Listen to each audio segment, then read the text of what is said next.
उपमुख्यमंत्री एकनाथ शिंदेंना जगद्गुरू संत तुकाराम महाराज पुरस्काराने सन्मानित केले जाणार। संस्थानाकडून हा पुरस्कार प्रदान केला जाईल। संत तुकाराम महाराजांच्या 375व्या अमृत महोत्सवी सोहळ्याच्या निमित्ताने होणाऱ्या तुकाराम बीज या कार्यक्रमासाठी 2 लाख पुरणपोळ्यांचे मांडे पाठवले। पुण्याच्या डोंगर पायथा इथे आज संत तुकाराम महाराजांचा बीज सोहळा। घरकुल बांधणाऱ्या लाखो गरजूंना राज्य सरकारने दिली खुशखबर। घरकुल बांधणाऱ्यांना 5 ब्रास वाळू मोफत देण्याचा निर्णय। महसूल मंत्री चंद्रशेखर बावनकुळे यांची मोठी घोषणा। मल्हार प्रमाणपत्राच्या निर्णयानंतर खाटीक समाजामध्ये 2 गट। खाटीक समाजाच्या दुसऱ्या गटाकडून राणेंच्या निर्णयाचं स्वागत। मल्हार सर्टिफिकेट दिल्यामुळे समाजाची ओळख निर्माण होईल। हिंदू खाटीक समाजाच्या प्रतिनिधींची प्रतिक्रिया। धाराशिवमधील कळंब तालुक्यामधील तांदळवाडी शिवारामधील भारत चोंदे यांची पाण्याच्या अभावी करपली सीताफळाची बाग। शेतकऱ्याने 2 एकर सीताफळाच्या बागेवरती जेसीबी फिरवल्या। राज्यामध्ये उन्हाचा पारा 40च्या पार गेलाय। पुढचे 5 दिवस तापमान स्थिर राहण्याची शक्यता। सोलापूरमध्ये सलग 3ऱ्या दिवशी तापमान 40 अंशांवर। आज 40.3 अंश सेल्सिअस इतक्या तापमानाची नोंद। परभणी जिल्ह्यामध्ये 3 दिवसांपासून उष्णतेची लाट पसरली आहे। परभणीचं तापमान 38 अंशांवर गेलंय। नागरिक हैराण। सरकारी शाळेमधील 1ली ते 8वीच्या परीक्षा एप्रिलच्या पहिल्या आठवड्यामध्ये घ्या। आमदार प्रवीण स्वामी यांची मागणी। मराठवाडा आणि विदर्भामधील परिस्थितीचा अभ्यास न करता एसी केबिनमध्ये बसून आमच्यावरती धोरण लादलं जात आहे।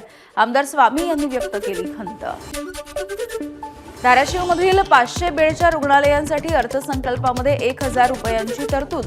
सर्वसामान्य जनतेच्या आरोग्याशी राज्यातील सरकारचा खेळ सुरू असल्याची खासदार ओमराजे निंबाळकर यांची टीका। बीडच्या स्वराज्यनगर भागामध्ये शिक्षकानं फेसबुक पोस्ट घेऊन गळफास घेऊन आत्महत्या केली आहे। आत्महत्येचं कारण अद्यापही समजू शकलेलं नाहीये। पोलिसांकडून तपास सुरू। बीडमध्ये पगार न मिळाल्यामुळे शिक्षकाची आत्महत्या। आपचे विजय कुंभार यांनी एक्सवरून दिली माहिती। 8 वर्ष शाळेसाठी काम केल्यावरती पगाराबाबत विचारल्यावर फाशी घे असं उत्तर मिळालं। शिक्षकाने चिठ्ठीमध्ये ही सगळी माहिती लिहून ठेवल्याचा कुंभार यांचा दावा।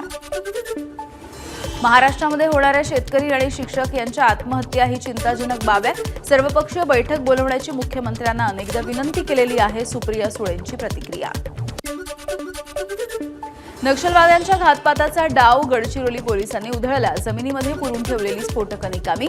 भामरागड तालुक्यामधील कवंडे पोलीस मदत केंद्रामध्ये तैनात असलेल्या विशेष अभियान पथकाच्या जवानांची कारवाई।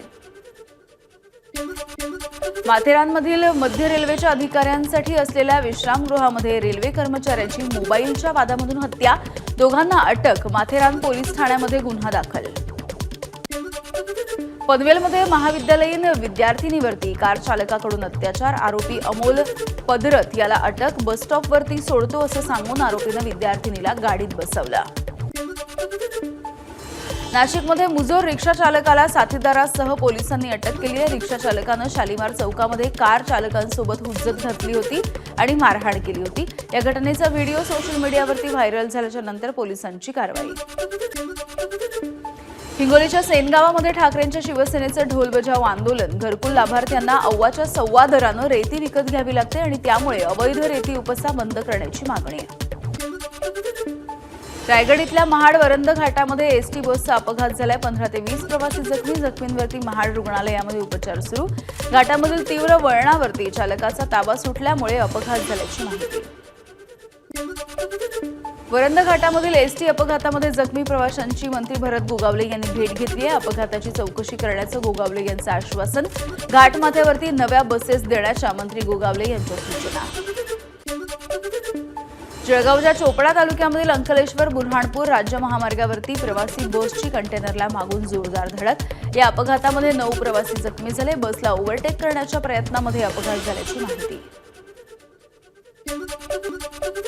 जळगावच्या 40गावमध्ये एका शाळेमध्ये संस्था चालकाकडून लूट। शिक्षक आणि शिक्षकेतर कर्मचाऱ्यांच्या पगारामधून दमदाटी करून 1 कोटीपेक्षा अधिक रुपयांची लूट। आरोपी अशोक खलाने याला पोलिसांनी केली अटक। वाशिमच्या आसेगाव ते धानोरा मार्गावरच्या फाळेगाव जवळ धावत्या कारच्या इंजिनाला आग लागली। इंजिनाजवळ तांत्रिक बिघाड झाल्यामुळे कारनं पेट घेतल्याची माहिती. आगीमध्ये कारचं किरकोळ नुकसान. समृद्धी महामार्गावरती पालिखेडा गोळवाडी शिवारामध्ये भरधाव कारनं अचानकपणे पेट घेतला. सुदैवानं कोणतीही जीवितहानी झाली नाहीये. नाशिकच्या सटाणा तालुक्यामधील जुनी शेमळी इथल्या धनदाई माता डोंगरावरती आग लागली. आग भडकल्यामुळे डोंगरावरचे अनेक वृक्ष आणि नैसर्गिक साधन संपत्ती जळून खाक झाली आहे. 3 तासांच्या नंतर आगीवरती नियंत्रण मिळवण्यात यश आलंय. रायगडच्या रोहा इथल्या शेडसई गावामध्ये गुरांच्या गोठ्याला आग लागली.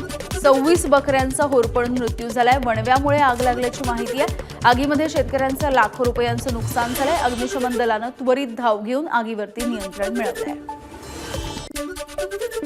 वसई पश्चिमेमधल्या दत्तानी मॉल आयटी पार्कमधल्या मागच्या झोपडपट्टीला भीषण आग लागली आहे. या आगीमध्ये सुमारे 25 झोपड्या जळून खाक झाल्या. चंद्रपूरच्या घोडाझरी तलावामध्ये बुडून 5 जणांचा मृत्यू. तलावामध्ये अंघोळीसाठी गेले असता ही घटना घडली आहे. मृत तरुण चिमूर तालुक्यामधल्या साडगाव कोलारीचे रहिवासी आहेत. एबीपी माझा, उघडा डोळे बघा नीट.